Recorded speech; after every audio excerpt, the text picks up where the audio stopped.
What is going on, everyone? Welcome into a live Cleveland Browns report. The Browns are 4-2. I know that everything might not be perfect right now, and there are a lot of injuries to talk about, but I do want to start everyone's Tuesday evenings off with a good reminder of your Cleveland Browns are 4-2. Don't lose sight of that. Enjoy that right now, because not a lot of teams have a 4-2 record or better. So we're going to jump into all of the latest trade rumors, news, injury news. There's a lot of ground to cover right now when it comes to the Cleveland Browns, so don't go anywhere. But we do a super chat to start things off before we get into the nuts and bolts of today's show. As my guy Jacob Kistner, is this the first super chat by any chance? Let's go Browns. Jacob, you indeed are the first super chatter for today's live show. Salute to you. Thank you so much, as always, for supporting the channel. And make sure to check your mail in the next couple of days. Hopefully something will be in your mailbox before you know it. But Jacob, thank you, as always, for supporting the show. Let's go Brownies. All right, we got a lot of things to talk about on today's show. But one name that I have seen talked about a lot online is Leonard Fournette. If you are just coming out of a coma, Nick Chubb's been gone for a while, but we also just lost Jerome Ford for at least a week or two with a low-grade high ankle sprain.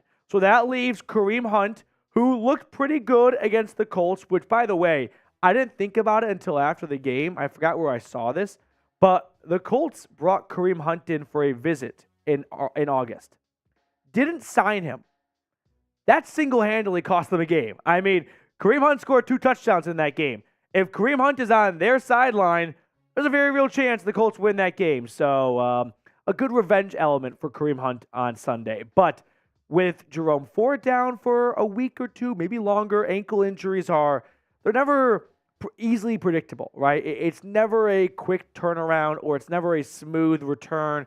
There's always some growing pains and whatnot when you come back. So should the Browns go and sign Kareem Hunt? I got Cool Guy in the chat saying yes. I've got Colt Wolf saying no. That's it, Kareem Hunt? Leonard Fournette. My bad. I got Arby's on the mind. That's my bad. I've got Russell Wagner saying Cordarrelle Patterson. We'll talk about CP84 later on. Excuse me. Shaky says yes. David says no. Tim Green, what's going on, dude? No. Ty Man the Buckeye, as always, in the chat saying yes. Scott Wood says yes. John Luther says no. Let me know whether or not the Browns should sign Leonard Fournette. They already signed Kareem Hunt, but what about playoff Lenny? Now, believe it or not, despite all of the drama surrounding this team in the middle of the week, there is a game on Sunday, and it is on the West Coast, in the Pacific Northwest, against the Seattle Seahawks, who come off a home win against the Arizona Cardinals. So predict the score for me. Browns versus Seahawks. Cleveland has flown very close to the sun the last 2 weeks, right? They are a Jake Moody made 41-yard field goal away from losing to the 49ers. They are 2 or 3 inches short of the end zone by Kareem Hunt against the Colts from losing that game as well. This is not very sustainable. We did see the Minnesota Vikings last year win 11 one-score games, an NFL record, but it's not something you want to bank on week in and week out. So can the Browns try and not keep it so razor thin and separate themselves from a team? Let me know what your score predictions are. Chris Cook, 23-12 Brownies. You good? Okay. Producer Trace just did a power stand. He just popped out of his chair like an athlete. Look like Myles Garrett about to hop over the line of scrimmage and block a field goal right there. We're stuck in this meeting for all day, so I need to stand up for a little bit. That's why we're late. That's our bad. Tim Harsh, 24-21 Brownies. Lil Beam, 27-24 Brownies. Time Man, 20-14 Cleveland. No one's. I got one. David Botner, 27-17 Seahawks.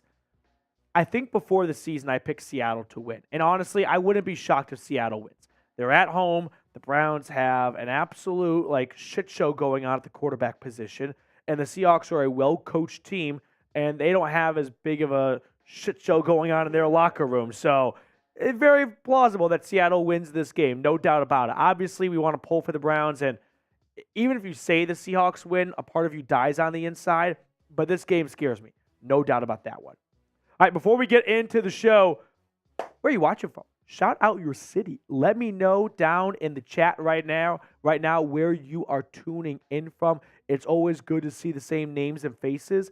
But right now, I want to challenge those of you that have never been in the chat before and shouted out your city on a previous live show. I'm not going to say a single city until I see a new city that we have not seen before. So I'm not saying Temperance, Michigan. I'm not saying South Jersey for Jersey Dog. I'm not saying Dayton, Ohio for Ryan Chowdhury. I'm looking for a new one. Peter, Logan, Ohio. That's a new one. That's a new one. There we go. We got Dublin. That's a new one. Austintown, Ohio. Ocala, Florida. That's just outside of Gainesville. Rebecca, Georgia from Dave. That's a new one. Russell's in Madison. Jacob, Grand Rapids, Ohio, technically. We'll take it. Ty, man, you're not in Canada. I know you too well. We got Dallas, Texas from Galvin the Great. We got Sandusky, Ohio in the chat. We got some new ones in here. Lakewood, Ohio. Yeah, Carrollton. Any more new ones? We'll keep looking here. Over 181 people watching right now. Just 28 likes. Make sure to like the video really quickly. Just kind of view that as like simple homework. Like, it's not busy work. You just got to like. It's completion work. All you have to do is just get the job done, and you get 100. You know what it is? I feel like everyone had the same assignment in like kindergarten or first grade. Bring something home and have your parents sign it. Yes. Right? Easiest homework. And we all thought we were like professional criminals forging our parents' signature. It was so bad. It was awful. We couldn't even spell our own names. See, and I got to spell Melanie. Not going to happen. Half the time, the teachers would even just be like, whatever, I'll just take it. So like that was even cool. Mm-hmm. Okay. St. Louis, Missouri. I've got Rochester, New York from Michael. I got Mansfield. I feel like people could put anything in the chat, and I just kind of read it off. It's a very dangerous game I play. Not a lot of fact-checking going on. I just start spitting out what I read. Okay. I got to blow my nose. So, for whatever reason, I don't have a runny nose. It's very annoying. Can you mute me? Don't worry, guys. Petey's muted. You won't have to listen to this. We're back, yeah. I don't know what's wrong with me. I got in the studio, and my nose just started dripping like a faucet. You said this last week. Okay. So, Petey said this last week, where he was like, sometimes, I don't know what it is. It's when we're one of the studios. I get a cold. You get a cold. Yeah. That's so weird. I was sitting at my desk all day. No cold, nothing. I come in here, nose starts dripping. So annoying. All right, coming up on the show, the latest news and rumors, as always, with our good friend Bernie Kosar. And then we got some trade rumors to talk about on the show. The NFL trade deadline is on a spooky Halloween afternoon, October 31st, Tuesday, 4 o'clock Eastern. And then, as always, our signature mailbag. So if you want to be on that mailbag, hashtag Browns or Super Chat. Jacob already getting the Super Chat started. Cheers to you, Jacob. Thank you so much. If you want to skip the line, Super Chat, and we guarantee your question gets on screen. Okay, whenever producer Trace is ready to roll, he's freaking me out right now. He's standing up. I don't trust people that do. Okay, please sit. Because, all right, this is not going to be a popular opinion. Standing desks is a very weird thing to me. You're not sitting is awesome. Fan? You know, sitting is great. Sitting is a top 5 favorite thing of mine to do. Without a doubt. I want to go home and sit on the couch. I couldn't agree more. I have no interest in going home. Like, what are you going to do? I'm going to stand and watch some TV behind my couch. You know what really sounds fun? Standing up, having a cup of coffee, and reading a book. Yeah. You know, no one has ever said that. Yep, not interested. All right, let's get into it. Enough of my C- comedy stand-up. Let's get into the nuts and bolts of the show. So whenever you're ready, Producer Trace, I am ready. And 1 second. Is it presented by? It is? Double check. No, I think oh, I've got the wrong thing right here. That's why. No, it's fine. It's okay. Yeah, I'm positive. Okay, but I do gotta change. Okay, yeah. We're ready to roll. Okay, we got some sponsor things to figure out here. Okay. And it's Hexclad? All right, then let's do this thing. All right, then yeah, we're good to go then.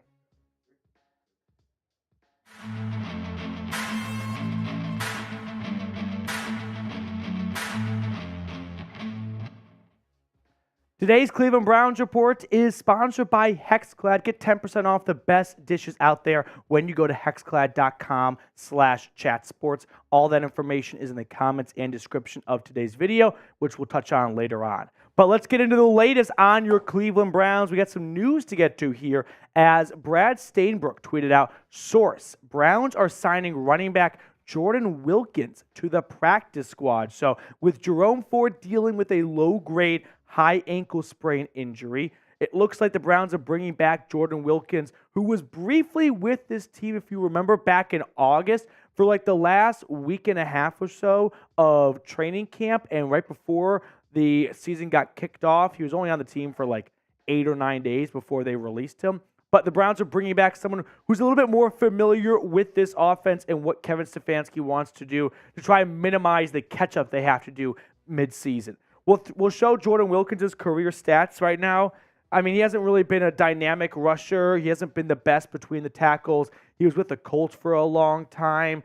But ultimately, I think this is the Browns just getting some insurance in the backfield because they're already shorthanded. Of course, Nick Chubb and now Jerome Ford for at least a week or two, according to Adam Schefter. So this gives them some flexibility beyond Kareem Hunt and Pierre Strong Jr. Now, we're going to talk more news and rumors in just a moment, but I'm going to get my feels here because we crossed 26,000 subscribers, and that's a big it's a big number. It's not the biggest milestone. 30,000 would be insane to get to before the season wraps up. So to all of our newer subscribers and to all of our older subscribers, thank you guys so much from the bottom of my heart. I know it sounds sappy and whatnot, but you've got no idea what it's like to, grind on YouTube, put so many hours in to get you guys content, and to see that subscriber number grow, it means a lot. Now let's get into the first rumor on today's show. Should the Browns sign Leonard Fournette? I'm going to give this one Bernie head. We use Bernie heads as a scale of believability from 0 to 4 Bernie heads. So this is just one notch above 0. I'm only going to give it one Bernie head because, well, as I just mentioned, the Browns are without Jerome Ford for at least the next week or two, although ankle injuries, they're not ones to play with. And I've seen a lot of chatter online about no Jerome Ford, Kareem Hunt. I don't think he's ready, and fairly so, to take on 20-plus carries a game. In the meantime, let's bring Leonard Fournette into this backfield and get a new 1-2 punch going in Jerome Ford's absence. So let's kind of talk about Leonard Fournette for a moment here. He's still a remaining free agent that I think would cost you about $1.5 to $3 million. Keep in mind, it's October right now. Like, no one is going to get a big contract for just the remainder of the season. So you can find some of these veteran guys for cheap. He's 28. He's got 6 years of experience with the Jags and with the Bucs. However, last year it was a bad season in Tampa. They could not run the ball to save their life. 3.5 yards per carry. That was the second lowest of his NFL career. So when you look at the numbers altogether, 668 yards. He's a good receiving back, and he definitely knows how to run hard in the playoffs. We saw that with Tampa Bay en route to a Super Bowl. But the season prior, 4.5 yards a carry, 812 yards, and 8 touchdowns in 14 games. So if Ford was expected to miss more than just 1 to 2 weeks, sure, I would say go sign Leonard Fournette. But if Jerome Ford is just out the Seahawks game, which, said 1 to 2 weeks, that would be 1 week, I don't think you have to go sign Leonard Fournette. Like, I know it's fun to sign and trade for players, and Andrew Berry's the best at plugging holes on the roster as, spots start opening up and whatnot, and water starts leaking through. He's the Flex Seal of an NFL GM. But you can't sign someone every single time a guy's out for a game or two. Like, at some point, you have to invest into your next man up mentality. You have to believe in your next man up mentality, right? We got Jerome Ford's replacement. It's Pierre Strong Jr. It's Kareem Hunt. Like, that's why the Browns added Kareem Hunt, right? That's why they added Pierre Strong Jr. so they can have some more depth at running back. Now, if Jerome Ford's out for multiple weeks, that's a different story. But Pierre Strong Jr., he was traded for before the season started to be that RB3, right? Right now, you need an RB3 with Jerome Ford down for a week. So that's Pierre Strong. Like, I'm all for adding guys if you're out a player for a long period of time. But for 1 to 2 weeks, I just think it's kind of inappropriate to just throw $3 million at Leonard Fournette for 1 week of service, and then Jerome Ford comes back and, well, we don't need Leonard Fournette anymore. That just seems like a bit of overkill in my opinion. But what do you guys think? Should Cleveland go out and sign Leonard Fournette? Yes or no? Give me your honest opinion down below in the comment section. Our second rumor of the show, Jed Wills. Are the trade rumors surrounding the Browns left tackle dead? I'm going to give it 3 Bernie heads. I did not think I would be saying this 2-3 weeks ago going into the Browns bye, whenever that was. But since the bye, Jed Wills has played 2 really good games that might kill any ideas of going out and trading for a Garrett Bowles or another left tackle. Now, I'm going to elaborate on that thought in just a second, but it is time to talk about your kitchen. And no, not your roommate's dirty dishes in the sink. Today's sponsor, Hexclad, has revolutionized the cookware industry with a hybrid pan that gives you all the convenience and cleanup of nonstick, the versatility of your grandma's cast iron, and a lifetime warranty just in case you find a way to destroy them. So go to hexclad.com/chatsports for 10% off. Hexclad truly checks every single box when it comes to picking your cookware. They are metal utensil safe, dishwasher safe, and oven safe up to 500 degrees. Chef Gordon Ramsay uses them. He talks about the nonstick he gets with them is incredible. They are the sexiest pans on the market. So score some points at home. It's time to stop ordering delivery food and start cooking like a big boy with Hexclad. Real cuisine is not made in the microwave. It's cooked in a Hexclad. For a limited time, get 10% off with our special link, hexclad.com/chatsports. That's 10% off at hexclad.com/chatsports. Getting back to Jed Wills. He started the season off as bad as you could have, right? His PFF overall grade was 49.8 on average through the first 4 games of the season.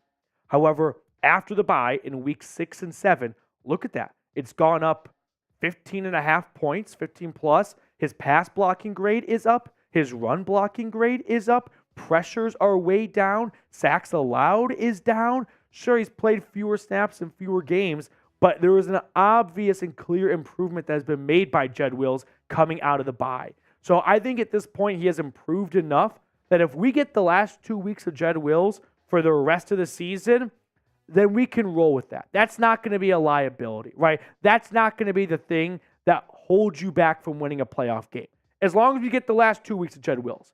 If he goes back to the weeks 1 through 4 guy, we're right back to square one. But the last 2 weeks, it's not great. It's not awesome. It's still not franchise left tackle numbers, but it's doable. We can make do with that. However, I still don't think he's the long-term answer at left tackle because let's look at the season as a whole. Like, sure, the last 2 weeks have been better, but they're still not outstanding numbers, right? I mean, his entire 2023 season, PFF ranks him 62 out of 74. Now, the guy that the Browns have been mocked to for trades has been Garrett Bowles, the Denver Broncos left tackle, as Denver looks to be big-time sellers going into the NFL trade deadline, and Bowles could be attainable. My only question is this. Is Garrett Bowles an improvement from Jed Wills? No doubt about it. But is this the season to be aggressive at the trade deadline with all the uncertainty surrounding Deshaun Watson? Right? Is this the time to start trading second and third round draft picks away when you don't even really know what you have at quarterback moving forward? If Deshaun Watson's going to play the rest of the year, if he's going to be back in a week or two, I think this might be a season to maybe hold on to some of those draft picks, right? Whereas if Deshaun Watson was healthy and this team was 4-2, kicking ass and taking names, yeah, go get Garrett Bowles, right? Have him long-term at left tackle. I don't know. Maybe I'm being a coward. This does not seem like a good year to go all in at the deadline, give up future assets, and then if the season doesn't result in a Super Bowl, you go into 2024's draft with no first and no second round pick. That scares me. Third and final segment for today's show. Should the Browns trade Donovan Peoples-Jones? I'm going to give this 2 Bernie heads. It has not been great with DPJ so far. This is not new information for everyone watching. ESPN put out an article of 1 trade candidate for every single team, and for Cleveland, they selected DPJ. DPJ through the first 6 games has 97 yards. That is the lowest of his career since his rookie season when he did not even play for the first half of the season. So it has been a head scratcher for Peoples-Jones. He's in the final year of his rookie contract. He is not playing like a guy that the Browns are going to reward handsomely in free agency. So it makes you wonder if he's not going to be re-signed by Cleveland based on what we've seen so far. Do you try and get something out of him before he leaves in free agency? You look at his career numbers, there is that 2022 guy somewhere in him, right? That 839-yard receiving performance as a second option in a run-first offense that had a quarterback change 2/3 of the way into the season. Like, that guy still exists, but I haven't seen that guy once this season. I don't have the answer as to why DPJ has been so ineffective. I don't have the X's and O's and the film results as to this is DPJ's problem. I would love to find out why DPJ has been a nobody through the first third of the season so far. But if a good offer came in for him and you're not just trading him away for the sake of trading him away, I'd be inclined to make that deal. Now, one team that comes to mind could be good old John Dorsey up in Detroit. Picks up the phone and calls his old team, the Cleveland Browns, and trades for Donovan Peoples-Jones. You're not going to get a whole lot for a guy that's got 97 yards through 6 games, but maybe you could get a 6th-round pick. I understand that's not very enticing. However, 97 yards isn't cutting it. So if it's a pick for a guy that's going to leave in free agency and we get more of Cedric Tillman, I don't think I'd be all that opposed to it. But would you do this trade? If you were Andrew Berry and you were calling the shots, let me know.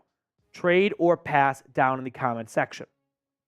Like I was just alluding to, you could get more of Cedric Tillman on the field if you take away DPJ snaps, get a draft pick for a guy you think is going to leave in free agency anyway, and kind of kickstart the Cedric Tillman jump ball era in Cleveland because he has not had much of a role on this offense. He's had pretty much no role. He hasn't played the last 2 games came back from the bye with a hip injury. He was inactive against Indianapolis. So if the health is there, I'd love to see what you could get out of Cedric Tillman while getting a draft pick for DPJ. That's going to do it for us on this edition of the Cleveland Browns Report. Thanks so much for tuning in. If you enjoyed the video, consider subscribing. And as always, make sure you hit the thumbs up button. What do we think about trading for DPJ? What's the pulse? Wow, a lot of passes. A lot of passes. Jeff Rubin wants to pass. Jim Brown says pass. Cool Guy says pass. I didn't think there'd be this many passes, Trace. It is a bit surprising. I figured there'd be some people who would be like, why not? I get it. You're like, a 6th-rounder, it's not going to move the needle a whole lot. And I like DPJ as a player. Like, he's one of my, I shouldn't say like favorite players, but like I want him to succeed because I just like him as a person.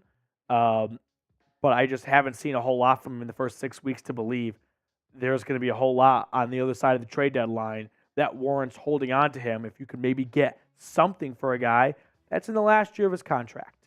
All right, before we get on to the next segment of today's live show, get those questions in. #Browns, or you can super chat Jacob Kistner with his first super chat of the day. If you want to be super chat number 2 and support the show, by all means, feel free to do so. No pressure whatsoever, though. Always appreciated, but never required. Okay, Mr. Gerard, are we ready for segment number 2, which is all about trades, as the NFL trade deadline is literally right around the corner. We're talking trades on today's show, so let me know. Should the Browns be buyers at the NFL trade deadline on October 31st? Yes or no? Welcome into the Cleveland Browns Report by Chat Sports. Matthew Peterson here, filming today's show during our live show, which airs every single Tuesday at 5 o'clock Eastern. So tune in for another live show if you missed this past one. But we're talking trades. We're talking trade targets, guys the Browns can maybe go out and get during the trade deadline or before it, excluding the quarterback position, because that is such a big question mark right now as I film this and what the future is with Watson in 2024. So remove quarterback for the equation. Let's talk about the other needs the Browns might have. Specifically, the running back position because Jerome Ford is down with an ankle injury. You don't have Nick Chubb anymore. Kareem Hunt played through a thigh injury in the Colts game. You might invest in another running back at the trade deadline. And there are some popular names out there. Derrick Henry, Dalvin Cook, Cordarrelle Patterson, Antonio Gibson, and Rashaad Penny. 5 players that have been rumored to be available leading into the NFL trade deadline. Of course, Derrick Henry and Dalvin Cook are the 2 biggest names, and specifically Derrick Henry. And when we look at the numbers over the 2023 season so far, take out Cordarrelle Patterson because he missed the first couple of weeks. Derrick Henry's having a good year, but he's not having a tractor-cedo season. In fact, he's getting up there in the age column. He's 29 years old. He'll turn 30 in January, I believe. Dalvin Cook is already available in New York after signing with the Jets back in August. But if there's one guy of these 5 that I'm zeroing in on, I'm not really all that excited about it, honestly. But Dalvin Cook, I don't like Dalvin Cook all that much. That's the crazy thing here. But compared to the rest of them, I think he's probably the best option, right? Derrick Henry is not going to go for anything cheap. Tennessee's going to want something good for him. I'm not interested in giving up something good for Derrick Henry and where he's at in his career. It's a big name. It would be exciting in the moment, but 5 weeks in, and Derrick Henry's averaging 3.6 yards a carry and getting 64 yards a game, I don't know how exciting that's going to be for the Browns. But Dalvin Cook, on the other hand, he might get you the same production, but he's not going to cost you nearly as much as Derrick Henry would. Listen, Dalvin Cook, Antonio Gibson, Rashaad Penny, and even Cordarrelle Patterson, they're all going to go for similar amounts of a day 3 pick swap. The running back market is always tough to judge when it comes to trade value, but I don't think any of these guys are going to go for anything more than a 6th-round pick. It's probably going to be a 6th and a 7th-round pick swap between the 2 teams. So of those 4 players, if they're all going to cost the same, which one's the most enticing? I would think Dalvin Cook, right? I think the guy that last year went over 1,000 yards. The average has gone down. You can see from 5 to 4.7 to 4.4 to 2.8. But if we're asking him to just be a part of a committee and balance the workload with Kareem Hunt and hopefully Jerome Ford gets a little bit extra breathing room so he can get that ankle right and not rush back too early, Dalvin Cook is probably the best option of those 4 similar price players. Now, one name that jumps out to me that I didn't talk about too much is Rashaad Penny. He's done nothing for Philly so far. I've heard the Eagles aren't dying to trade him because they love depth at running back, but I go back to 2021, and the way Rashaad Penny, the former 1st-round pick, ended the year for Seattle, averaging 7.2 yards a carry in the last third of the season, 671 yards and 6 touchdowns. If you can find that guy for a similar stretch of half a season or so for a 6th or 7th-round pick, that would be a trade that might save the Browns' offense moving into the playoffs. So this would definitely be some name to keep an eye on. Now, before we get on to the rest of my trade targets, today's show is being supported by BetUS. Our sportsbook partner has the best deal for the dog pound in all of the land. Go to chatsports.com/bet. Done that? Good. Now enter the promo code Browns125. You're going to get a 125% deposit bonus. You do not have to put anything down on the Browns-Seahawks game. What I want you to put something down on is this: Myles Garrett to win the NFL Defensive Player of the Year award. The odds right now are plus 200, so if you were to bet $100, you would win $200. I love those odds. I think Myles Garrett has a real shot of winning the award, so make sure you put some cheddar down right now. Chatsports.com/bet, promo code Browns125. I want to share a quick quote from a Diana Rossini article about the Browns going into the NFL trade deadline, where she says, the Cleveland Browns have been calling around as both buyers and sellers. They've been scanning the market looking for some affordable options. I'm told they are looking to add a receiver and an offensive lineman. So let's start on the receiver end. Which wide receiver could they be looking for? There's a lot of guys out there, but I'm going to zero in on these 3 players. DeAndre Hopkins, the lesser of the 2 D-Hops right now, Marquise Brown, and Jerry Jeudy.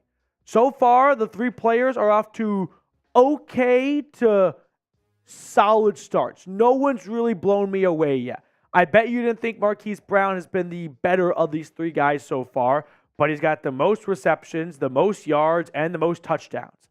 Part of me says you traded for Elijah Moore. You signed Marquise Goodwin. You drafted Cedric Tillman.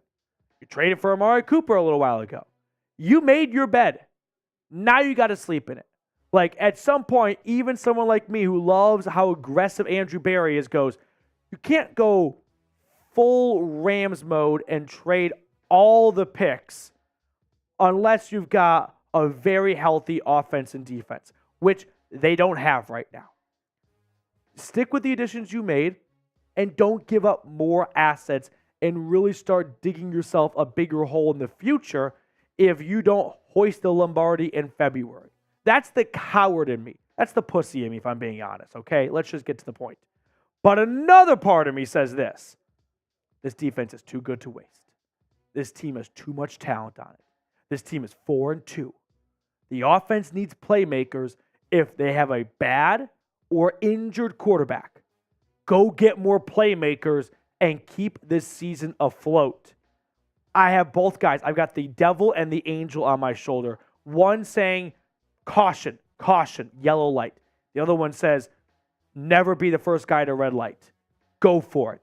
Go get a playmaker. So if you do have PJ Walker starting for 4 weeks or so if Watson goes to IR, he's got more than just Amari Cooper to work with. He's got playmakers all around him, right? A defense that has to have their efforts rewarded because they are kicking ass right now. I go back and forth.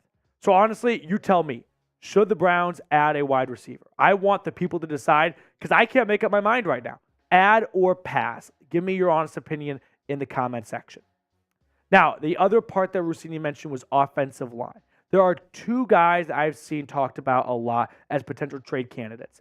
Trent Brown, the tackle for the New England Patriots, and Garrett Bowles, the left tackle for the Denver Broncos. Compare these two guys head-to-head this year. They are both having great seasons, but especially Trent Brown. I mean, PFF has him ranked as the second best tackle in football right now. He is having a career season as far as offensive linemen go. Only 8 pressures allowed and 2 sacks for Trent Brown, whereas Garrett Bowles is giving up 10 pressures and 1 sack. So, Barry, before or going into the bye, go back in time with me for a moment here. Remember, Andrew Berry expressed a lot of belief in Jed Wills. He kind of called him out in that press conference saying, Jed has to be better. We know that, and he knows that. And since the bye, Wills has gotten the message loud and clear. He has been much better the last 2 weeks. I go back to that last play against the Colts on the goal line, 4th and goal. Who was making a huge block to give a big enough crease for Kareem Hunt to get to the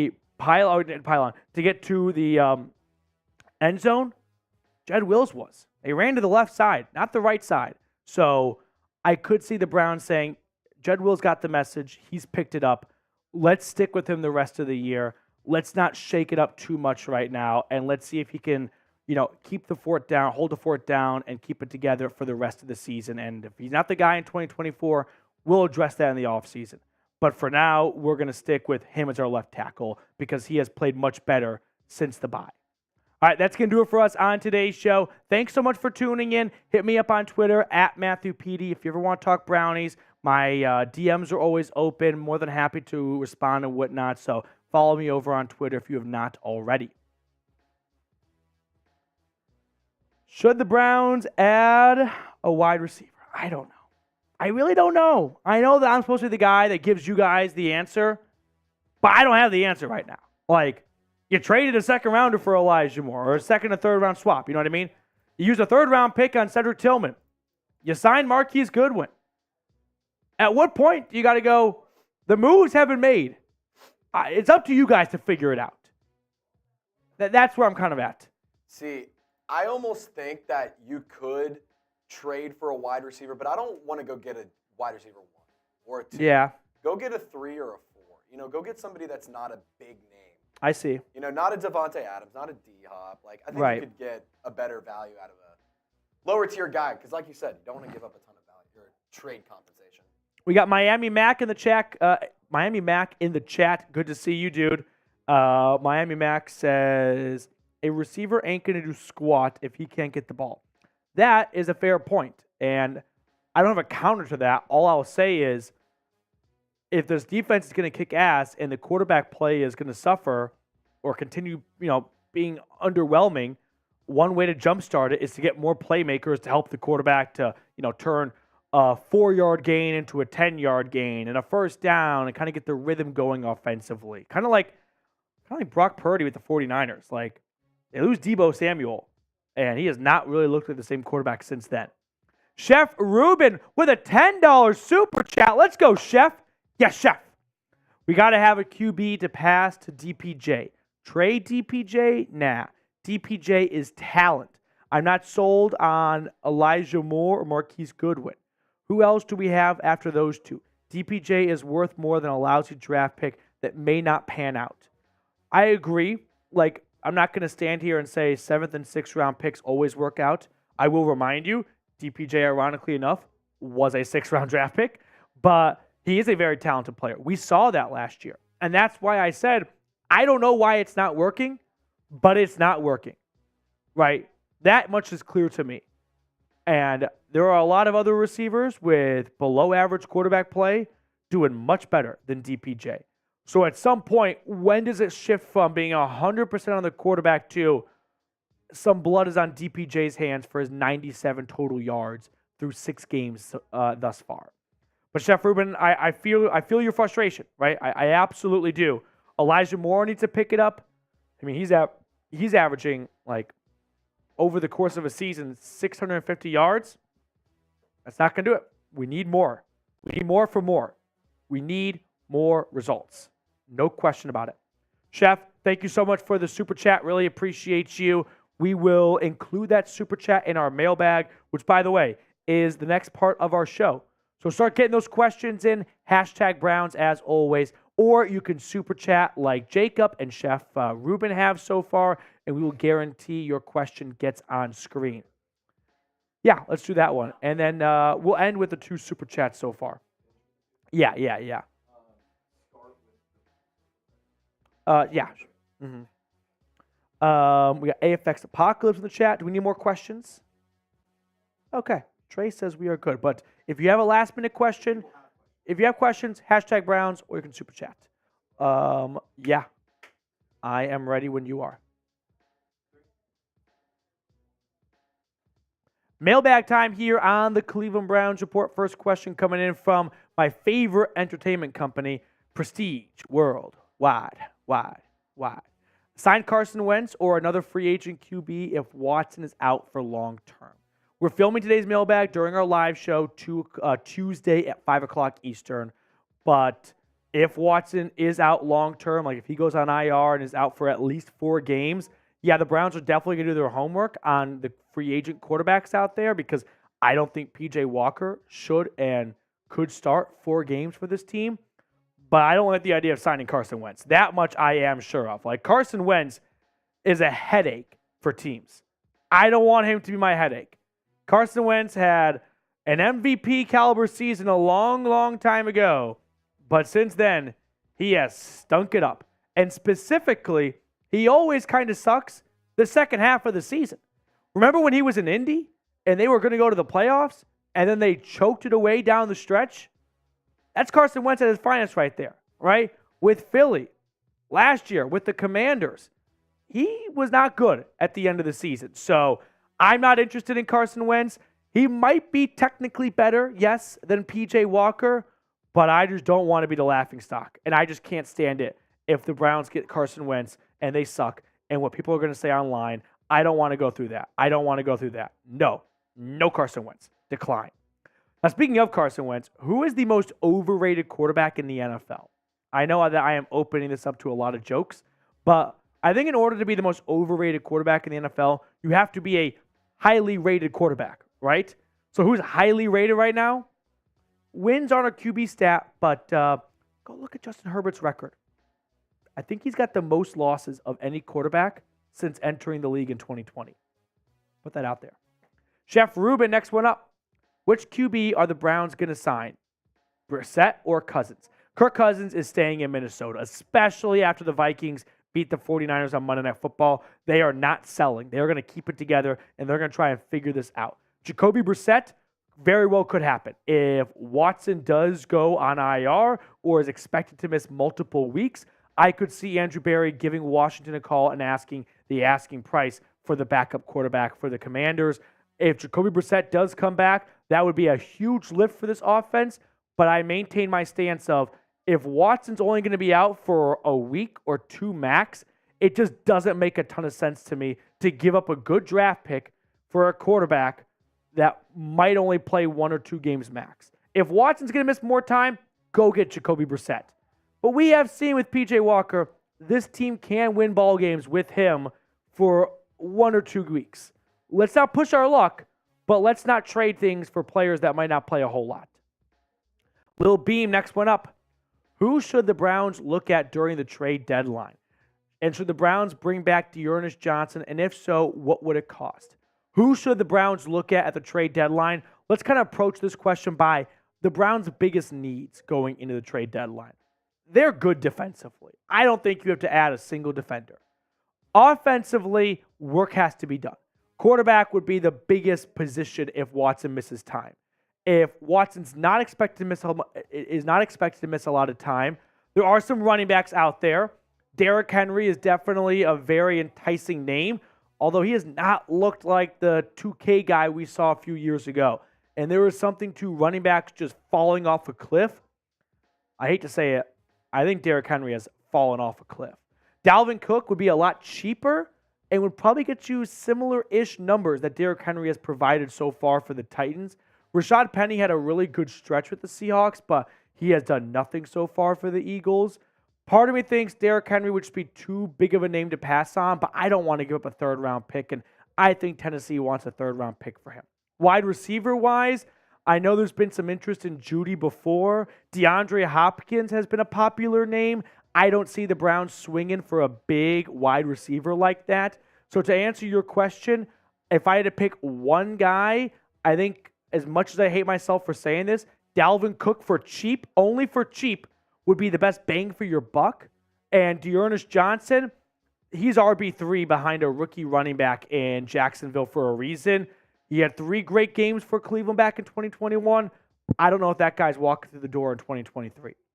Before we get on to the rest of the questions on today's show, let's talk about all the dirty dishes in your sink and not the roommate's dishes, your dishes. Because today's sponsor, Hexclad, has revolutionized the cookware industry with a hybrid pan that gives you all the convenience and cleanup of nonstick, the versatility of your grandma's cast iron, and a lifetime warranty just in case you find a way to destroy them. So go to hexclad.com/chatsports for 10% off. Hexclad truly checks every single box when it comes to picking your cookware. They are metal utensil safe, dishwasher safe, and oven safe up to 500 degrees. Celebrity chef Gordon Ramsay loves them. So if you love Gordon Ramsay, you're going to love Hexclad. They are the sexiest pans on the market, so score some points at home as well. Time to stop ordering delivery food and start cooking like a big boy with Hexclad. Real cuisine is not made in the microwave. It's cooked in a Hexclad. For a limited time, get 10% off with our special link, hexclad.com/chatsports. That's 10% off at hexclad.com/chatsports. Next question coming in from Tyler.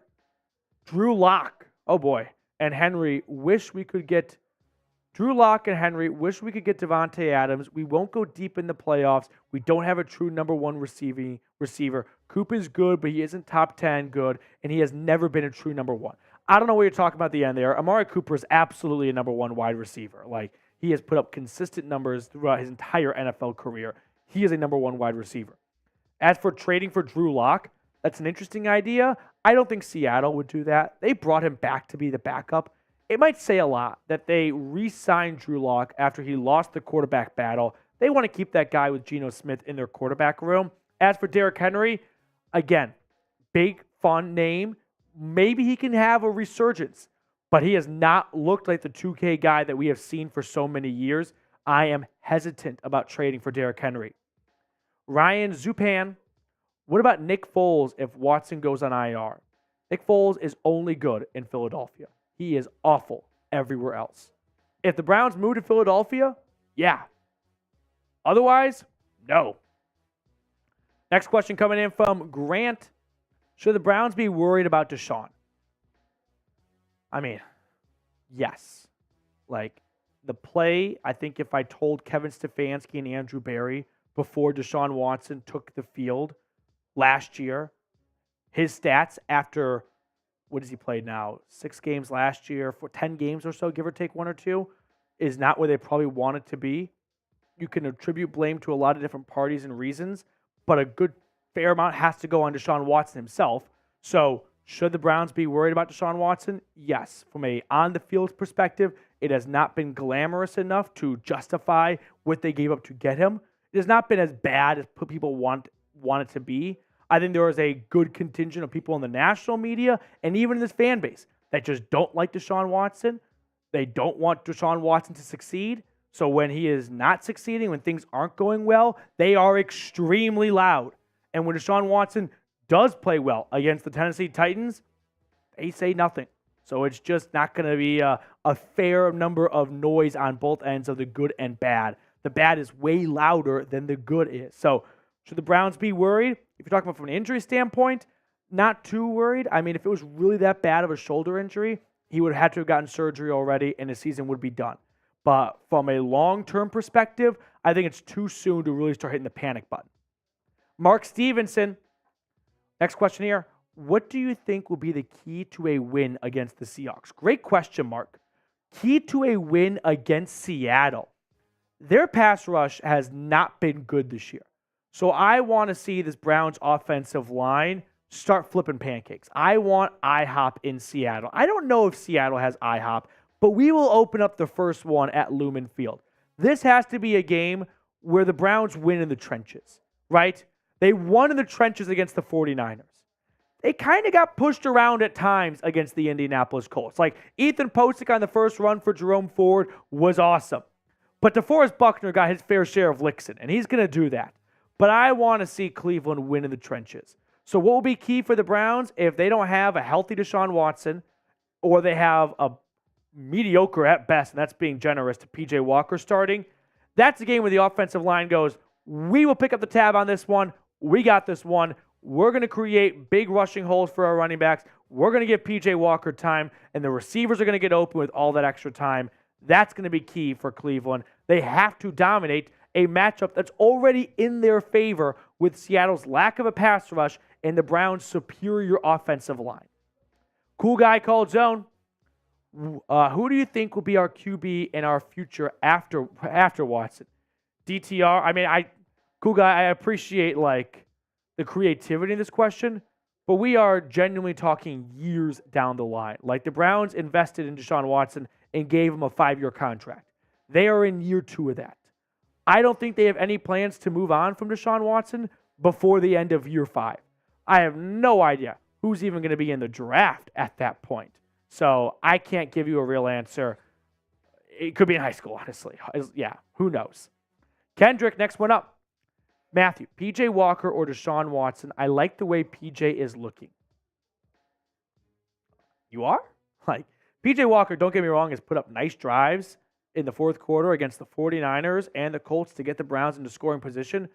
But every other time he steps on the field, I threw up a little bit on the inside. So I would rather have Deshaun Watson over P.J. Walker. Even if healthy quarterbacks, it's Deshaun Watson no matter what. So you guys can pick a quarterback, Watson or Walker. We'll kind of end on this question, but I will take Deshaun Watson. I understand P.J. Walker has gotten it done in the clutch against the Colts and the 49ers. But again, I just feel like they are flying way too close to the sun to ask P.J. Walker to pull off these types of wins every single week. All right, what do you guys think? P.J. Walker or Deshaun Watson? I'm going with Watson. What are we talking about here? Can't do the P.J. Walker experience for much longer. Yep. Yeah, it's got to be Watson for me. Curtis Young, how much will Ford's injury affect the offense? I don't think it's going to have that big of an effect. They looked okay with Pierre Strong Jr. filling in last week. Did they not? Kareem Hunt can get the job done. He's getting closer and closer to NFL game speed. by the week. We saw that last week with 2 touchdowns from Kareem Hunt. So I think they can manage without Jerome Ford for a week or two.